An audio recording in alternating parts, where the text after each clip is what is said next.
सूरज की किरणों में अमृत का वो प्रकाश, हर नई सुबह के साथ यीशु राजा है अब। अंधकार से जो लड़ती उसकी वाणी है आप, उसकी वाणी है आप, उसकी वाणी है आप। अमृत वाणी, अमृत वाणी, अमृत वाणी, अमृत वाणी, अमृत वाणी।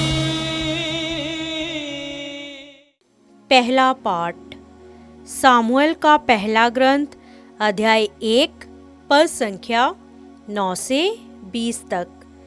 किसी दिन जब अन्ना का परिवार शिलोह में भोजन कर चुका था तो वह उठकर प्रभु के मंदिर गई। उस समय याजक एली मंदिर के द्वार के पास अपने आसन पर बैठा हुआ था।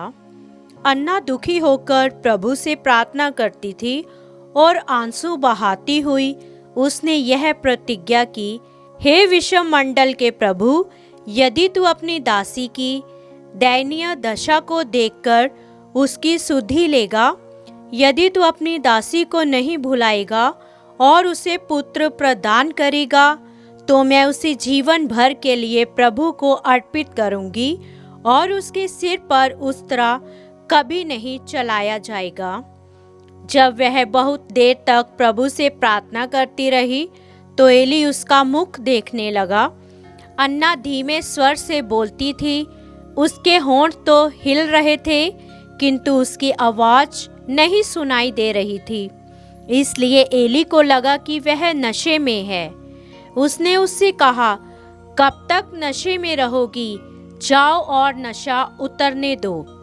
अन्ना ने यह उत्तर दिया, महोदय, ऐसी बात नहीं है, मैं बहुत अधिक दुखी हूँ। मैंने ना तो अंगूरी पी ली और ना कोई दूसरी नशीली चीज। मैं प्रभु के सामने अपना हृदय खोल रही थी। अपनी दासी को बद चलन ना समझे। मैं दुख और शोक से व्याकुल होकर इतनी देर तक प्रार्थना करती रही। एली ने उससे कहा, शांति ग्रहण कर जाओ। इस्राएल का प्रभु तुम्हारी प्रार्थना स्वीकार करे। इस पर अन्ना यह उत्तर देकर चली गई, आपकी कृपा दृष्टि आपकी दासी पर बनी रहे। उसने भोजन किया और उसकी उदासी दूर हो गई। दूसरे दिन वे सवेरे उठे और प्रभु की आराधना करने के बाद रामा में अपने घर लौट गए। एलकाना का अपनी पत्नी अन्ना से संसर्ग हुआ और प्रभु ने उसे याद किया। अन्ना गर्भवती हो गई। उसने पुत्र प्रसव किया और यह कहकर उसका नाम सामुएल रखा, क्योंकि मैंने उसको प्रभु से मांगा है। यह प्रभु की वाणी है। ईश्वर को धन्यवाद। भजन अनुवाक्य। मेरा हृदय प्रभु के कारण आनंदित हो उठता है। मेरा हृदय प्रभु के कारण आनंदित हो उठता है। मेरा हृदय प्रभु के कारण आनंदित हो उठता है। मुझे अपने प्रभु से शक्ति मिली है और मैं अपने शत्रुओं का सामना कर सकता हूँ, क्योंकि तेरा सहारा मुझे उत्साहित करता है। अनुवाक्य। मेरा हृदय प्रभु के कारण आनंदित हो उठता है। शक्तिशालियों के धनुष टूट गए और जो दुर्बल थे वे शक्ति संपन्न बन गए।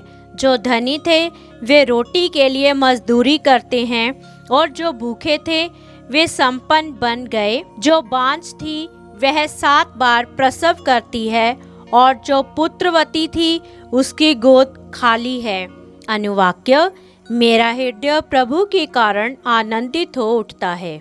प्रभु ही मारता और जिलाता है। वह मनुष्य को अधोलोक पहुंचाता और वहां से निकालता है। प्रभु निर्धन भी और धनी भी बना देता है। वह मनुष्य को नीचा दिखाता और उन्हें ऊंचा उठाता है। अनुवाक्य। मेरा हृदय प्रभु के कारण आनंदित हो उठता है। वह दीनहीन को धूल में से निकालता है और कूड़े पर बैठे हुए कंगाल को ऊपर उठाकर उसे रईसों की संगति में पहुंचाता है और सम्मान के आसन पर बैठा देता है। अनुवाक्य, मेरा हृदय प्रभु के कारण आनंदित हो उठता है। जय घोष। आप ईश्वर का संदेश मनुष्यों का नहीं, बल्कि जैसा कि वह वास्तव में है, ईश्वर का वचन समझकर स्वीकार करें। हालेलुया। संत मार्कुस के अनुसार पवित्र सुसमाचार अध्याय 1 पद संख्या 21 से 28 तक। वह कफरनाहुम आए। जब विश्राम दिवस से आया तो यीशु सभागृह गए और शिक्षा देने लगे। लोग उनकी शिक्षा सुनकर अचंभे में पड़ गए, क्योंकि वह शास्त्रियों की तरह नहीं बल्कि अधिकार के साथ शिक्षा देते थे। सभागृह में एक मनुष्य था जो अशुद्ध आत्मा के वश में था। वह ऊंचे स्वर से चिल्लाया, यीशु नाज़री, हमसे आपको क्या आप हमारा सर्वनाश करने आए हैं? मैं जानता हूं कि आप कौन है, ईश्वर के भेजे हुए परम पावन पुरुष। यीशु ने ये कहकर उसे डांटा, चुप रह, इस मनुष्य से बाहर निकल जा। अब दूत उस मनुष्य को झकझोरते हुए ऊंचे स्वर से चिल्लाकर उसमें से निकल गया। सब चकित रह गए और आपस में कहने लगे, ये क्या है? ये तो नए प्रकार की शिक्षा है। वह अधिकार के साथ बोलते हैं। वह अशुद्ध आत्माओं को भी आदेश देते हैं और वह उनकी आज्ञा मानते हैं। इसके बाद यीशु की चर्चा शीघ्र ही गलीलिया प्रांत के कोने कोने में फैल गई। प्रभु का सुसमाचार। ख्रीस्त की जय।